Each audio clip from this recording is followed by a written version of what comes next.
un jeu censé parler de paranormal, d'horreur, de creepypasta, et toutes les affaires les plus étranges que je puisse trouver. Êtes-vous prêt à me suivre? Si oui, n'hésitez pas à vous abonner, activer la cloche, laisser des commentaires et liker. Sur ce, je vous dis bon visionnage.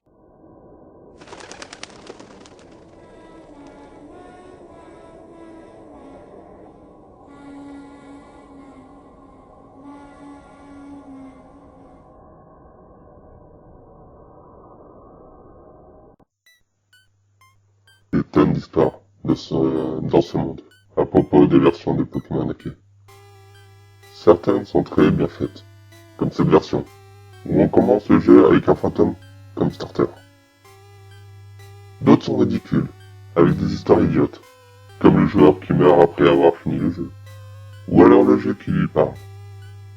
Bordel, ces écrivains ne savent pas que dans ces histoires, moins il y en a, mieux c'est. Enfin, je m'égare. Mon intérêt a grandi pour ces jeux hackés, qui, apparemment, sont vendus dans n'importe quel magasin, sur eBay, ou donnés par des sans-abri à des passants au hasard. Je n'ai pas eu le plaisir de rencontrer ces personnes bizarres. J'ai simplement trouvé cette cartouche, quand le camion des éboueurs a reculé de la poubelle des voisins. J'ai remarqué cette cartouche, et j'ai demandé à l'éboueur si je pouvais la prendre. Ça ne semblait pas la gêner. Elle avait été jetée de toute façon. J'ai, bien sûr, demandé à mes voisins s'ils ne voulaient pas la reprendre. Ils étaient perplexes, comme si c'était la première fois de leur vie qu'ils la voyaient. Leur fils la voulait, un petit garçon qui avait vu le Dracofeu sur le dessus, pleurant. « Pokémon, je la veux, maman !» Mais sa mère lui disait non. Il n'avait même pas de Game Boy. Il aimait juste Pokémon. Ne pensant à rien d'autre, je suis simplement rentré chez moi, regardant l'autocollant sur la cartouche. Juste un sticker ordinaire de la vieille version rouge, un peu déchiré près du cou du Dracofeu. Mais rien à attendre d'un vieux jeu. Gamin, j'avais la version bleue. Donc j'étais un peu pressé de voir les différences minimes entre les deux versions. Je fus un peu déçu en voyant l'écran titre. Pokémon, version rouge étranglée. Bon ok, c'était un hack. Les hacks avaient beau être bien faits et tout, ils n'avaient aucune valeur. Les originaux avaient bien plus de valeur maintenant, et je voulais jouer à Pokémon rouge. Pas à cette version de merde. Bon, c'était gratuit. Pourquoi pas ne pas essayer? Le nom était étrange, cependant. Rouge étranglé. Ça n'avait aucun sens. Pas même dans une description morbide de quelqu'un en train de s'étrangler.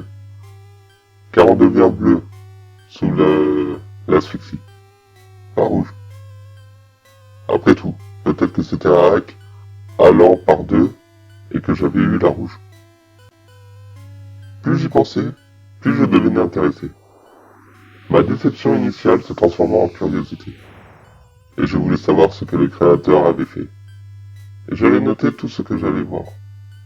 La première étrangeté que j'ai notée fut quand l'écran de titre montrait un Dracofeu à côté du joueur, et non un Salamèche. De plus, il ne changeait pas comme dans la version originale. Dracofeu restait le même après 5 minutes d'attente. Haussant les épaules, j'ai tapé Start, notant qu'il n'y a eu aucun cri de Dracofeu comme c'était supposé se passer. J'ai vu l'option Continuer, ce qui signifiait qu'un autre joueur avait commencé une partie avant moi. J'ai sélectionné cette option pour voir ce que ce soi-disant joueur avait fait. Non. Non. J'ai plissé les yeux. Non. Comment ça non? Le jeu ne me laissait pas continuer. Peu importe ce que je le faisais. J'ai entendu le cri des Dracofeu, très faible et à peine audible.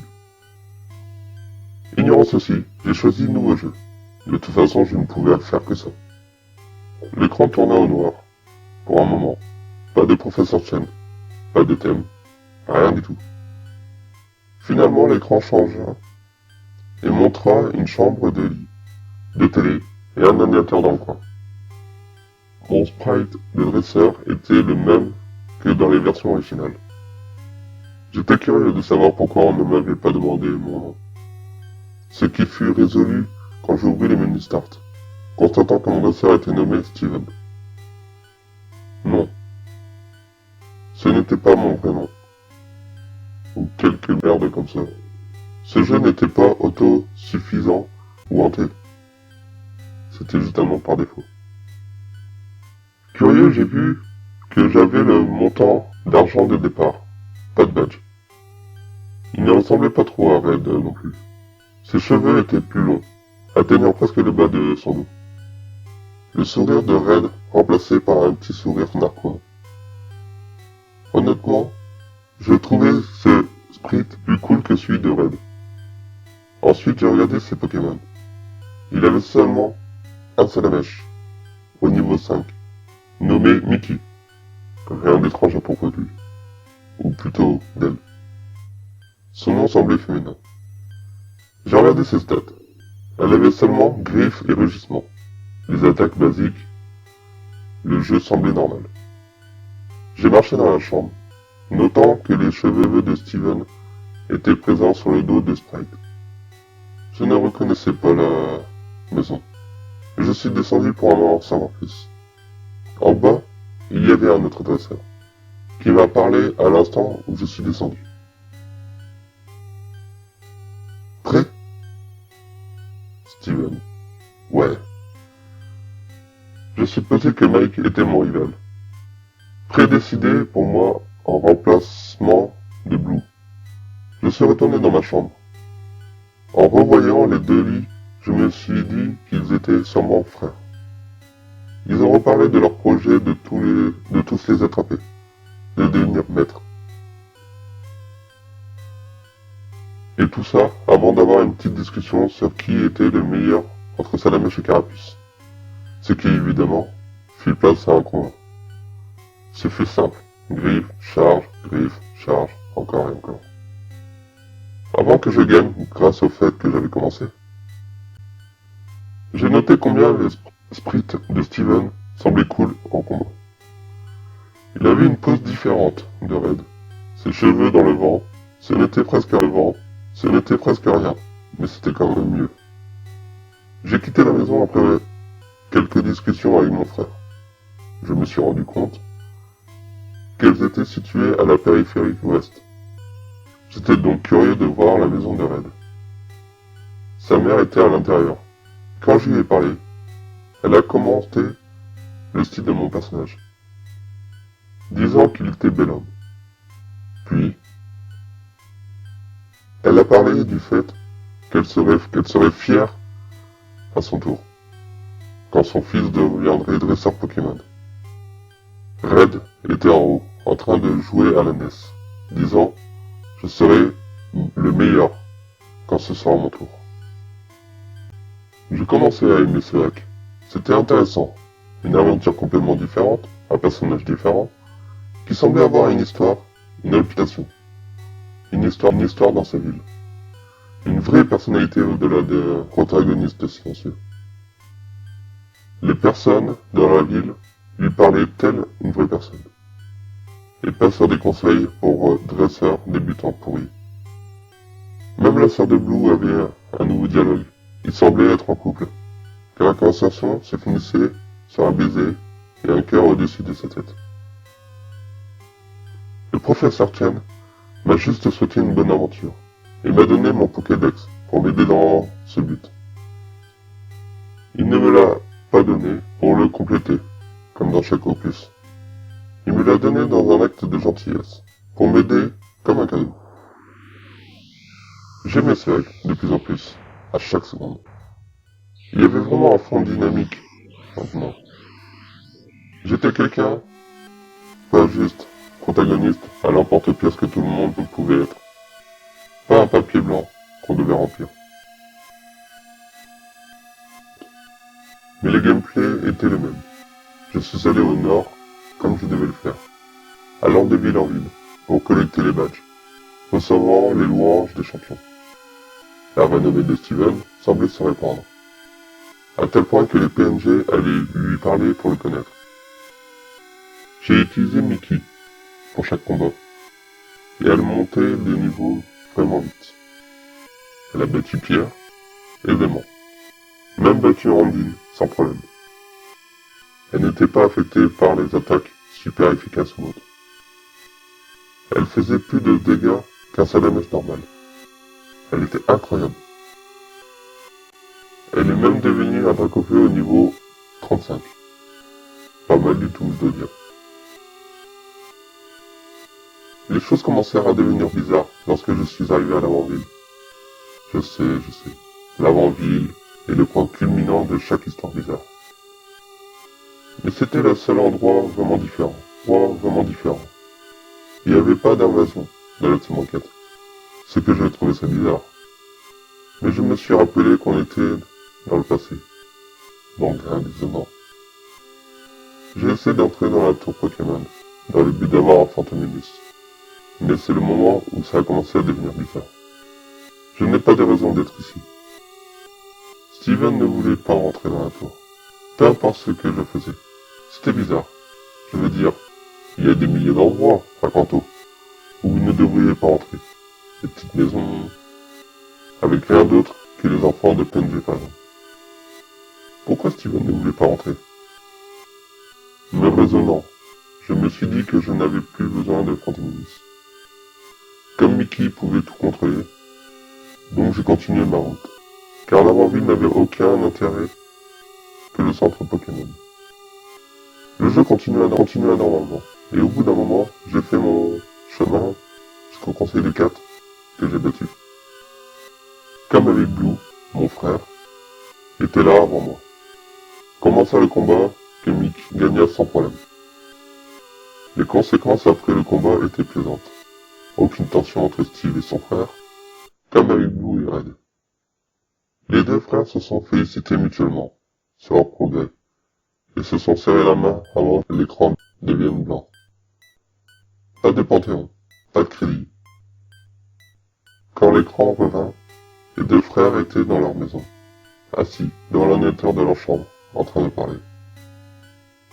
Steve, je ne veux pas. Mike. Allez, je vais juste l'emprunter un moment pour compléter mon Pokédex. L'entrée ne marchera que si le Pokédex me reconnaît comme son dresseur pendant quelques secondes. Mais c'est ma Mickey. Je te promets que je ne te la rendrai après. Allez, s'il te plaît. Oui, non. J'étais un peu perplexe. J'ai tapé non par précaution. Allez, s'il te plaît. Non. Allez, s'il te plaît.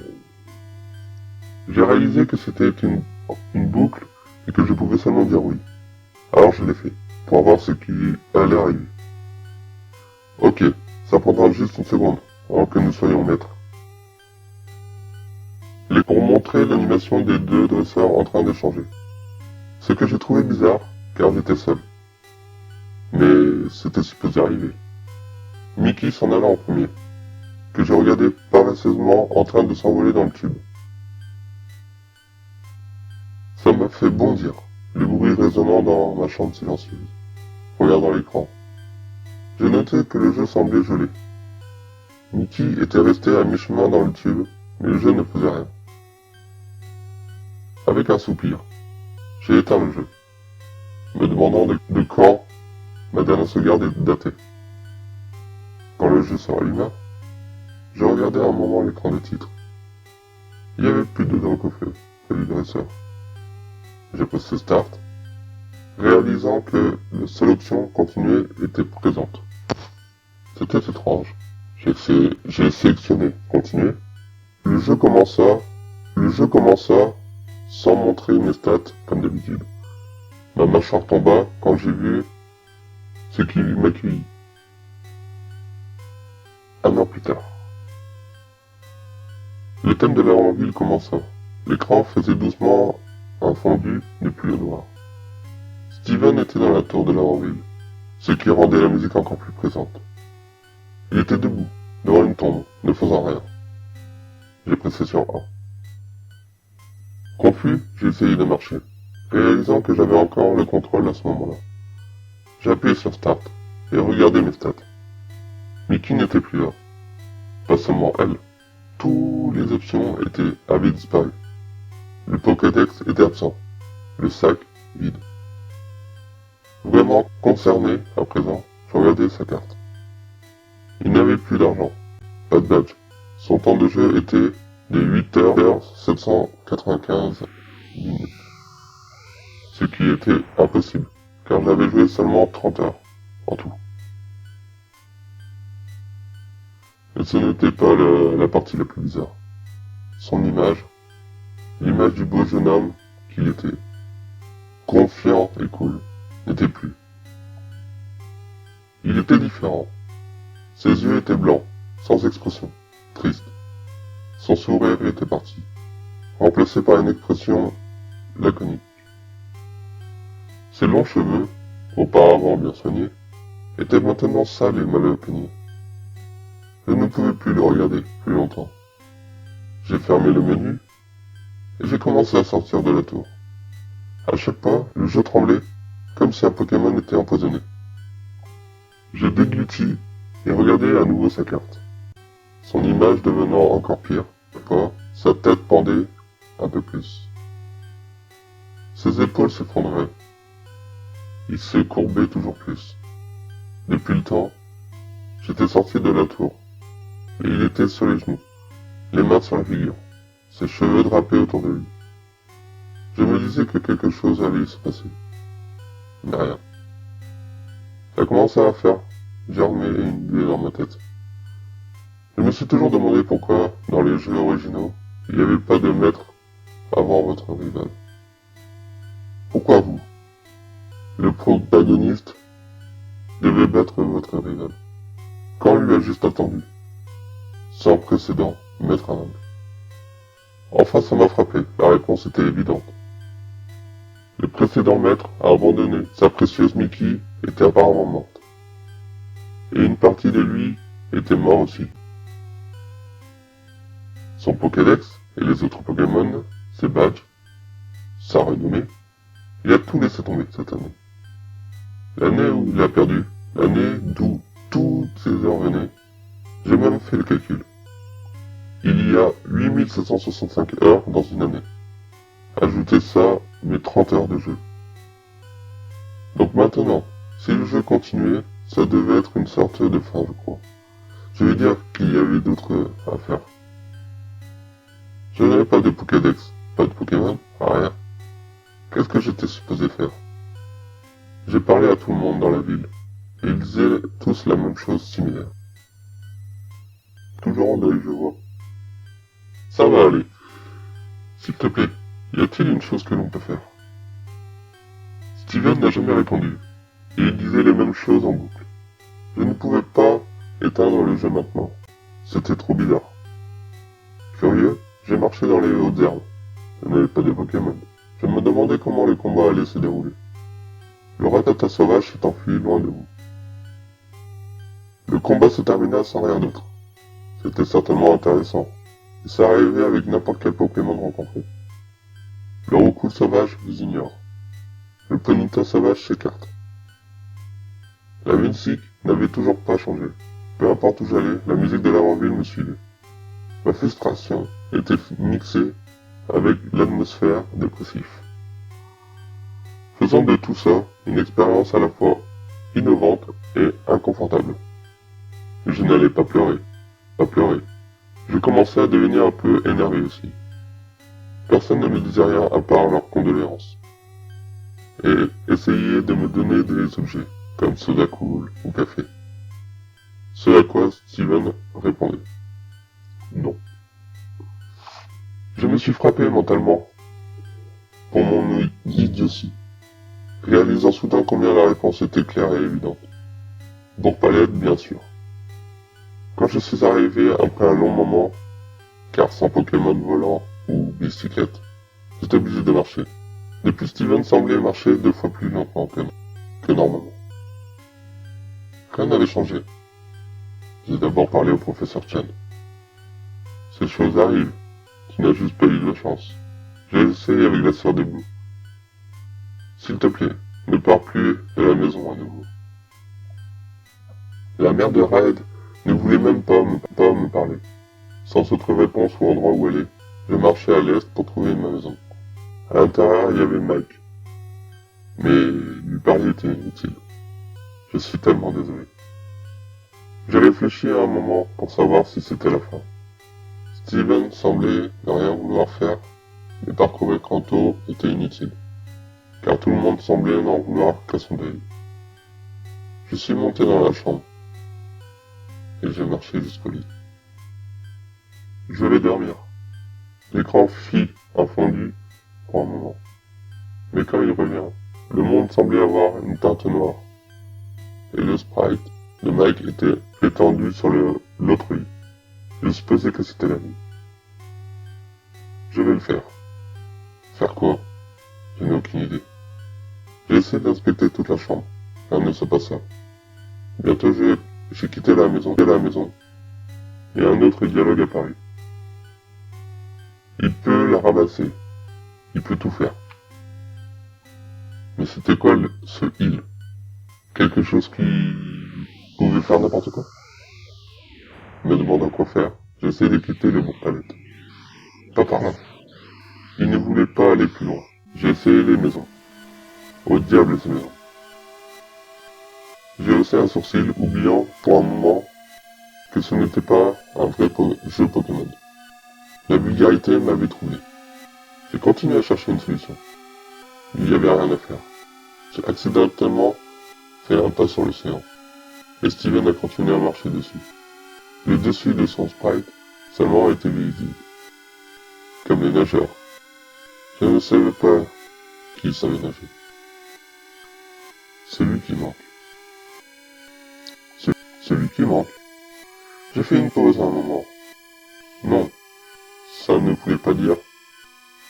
Bon, je n'avais pas essayé le bug de Missino sur cette cartouche. Mais c'était ce que c'était. J'ai surfé sur la rive droite de Cramoisil. J'ai commencé à me sentir mal. Silence. Le thème de l'avant-ville avait stoppé. Il n'y avait aucun bruit. Là où il n'y avait aucun Pokémon. J'ai continué à surfer de haut en bas. Sur les côtés, quand un Messigno sauvage apparaît. À moi. Le Messigno sauvage est attrapé. C'était quoi? Steven n'a rien fait, juste commenter à cette atrocité issue des données corrompues de le rejoindre. Non, de venir en sa possession. Et il l'a eu. J'étais encore plus dérangé par tout ça. Regardant les mini-start, j'ai vu que Messingo, n'était pas avec moi en tant que Pokémon, mais en tant qu'objet. Rendant les choses encore plus bizarres, j'ai regardé la carte de dresseur aussi. Steven était dos à moi. Ses longs cheveux drapés derrière lui, les mains dans ses poches, rien d'autre. Me rappelant ce qu'il avait dit cette nuit, j'ai réalisé ce que j'avais dit à faire. Je surfais jusqu'au nord et marchais jusqu'à l'avant-ville. Le long chemin, j'ai remarqué qu'aucun dresseur ne voulait regarder Steven. Ils se détournaient tous lorsqu'ils passaient, même ceux qui normalement étaient statiques. J'ai essayé de parler à un des officiers qui regardait les passages entre deux villes. Ils disaient tous la même chose. Mais un me glaça le sang. Certaines fois, la mort est la meilleure chose. Mes mains étaient couvertes de sueur. Steven allait faire l'impossible. Quelque chose qui paraissait pour un crime contre nature, et beaucoup de gens partageraient mon opinion. Je me suis rédit. C'était juste un jeu et j'allais le finir. Ça a pris une éternité de monter la tour Pokémon. J'ai essayé de me rappeler de la bonne tombe. Devant l'après, j'ai pris une grande inspiration. En premier, j'ai essayé de l'inspecter. Mickey, rien ne se passa. J'ai dégluti, ouvert le menu, et sélectionner Missing No dans le sac. Steven, ne fais pas ça. Je me suis rappelé quand le professeur vous disait, comme par magie, de ne pas utiliser un objet clé, pas utiliser un objet clé quelque part, comme la bicyclette dans un bâtiment. Mais cette fois, le message était différent, presque comme un avertissement.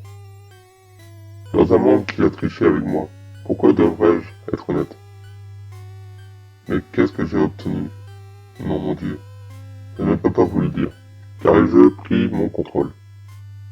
Sans que je ne fasse rien. Steven quitta la tour de lui-même, marchant pas par pas. Le thème de la rue se joua après que j'ai quitté la tour, devient atrocement lent. À chaque fois que je passais un endroit où la musique devait changer, la musique devenait encore plus lente. Et quand j'arrive à Azuria, c'était un grognement démoniaque. Je regardais juste, essayant de deviner où j'allais. Mais ça devenait évident. J'arrivais au Bourg-Palette, et la musique stoppa. Quand j'arrivais dans la maison de Steven, montant les escaliers, à ce point, Steven était en train de marcher pas par pas, stoppant au lit de son frère, se tournant pour lui faire face. En premier, le jeu frisa, et je pouvais rien faire, simplement rester là sans bouger. Je pouvais ouvrir le menu Start. J'ai choisi sa carte de dresseur, il n'y avait qu'un grognement étouffé. Comme un cri distordu. Steven me regardait à nouveau. Il était voûté. Ses cheveux cachant ses yeux, il était sauvage et décoiffé. Entre ses mèches, on voyait qu'il n'y avait plus de figure du tout. Juste une ombre noire, de sorte deux yeux rouges. Ce qui contrastait avec l'ombre. Ça n'allait pas du tout. Son nom était maintenant S3V3M. Je ne pouvais pas détacher mes yeux de ceci. Je commençais à avoir trouble. Je ne pouvais plus voir grand-chose. Et ma figure était humide. Je pleurais, comme un bébé. Il n'y avait rien que je puisse faire pour m'arrêter de pleurer. J'étais avec ce garçon du début. Je l'avais fait monter à l'excellence. Et il fut obligé de tout stopper à cause d'un accident tragique. Et maintenant il était là. Cette abomination, je l'ai regardé devenir fou. J'ai essuyé mes larmes, fermé la carte de dresseur et essayé de sauver le jeu.